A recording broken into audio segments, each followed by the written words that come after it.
Eesti metsadest on välja valitud hulk heade tunnustega puid, mida me nimetame plusspuudeks.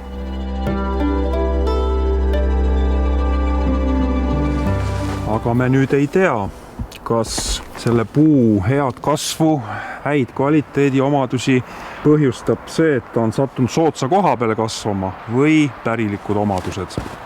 Plusspuu seemnest kasvatatud järglasi hakkame me testima ja kui selgub, et on tegemist heade tunnustega puuga, siis me tuleme siia puu juurde tagasi, võtame pookioksad ja need saavad aluseks meie tulevasele metsapõlvele.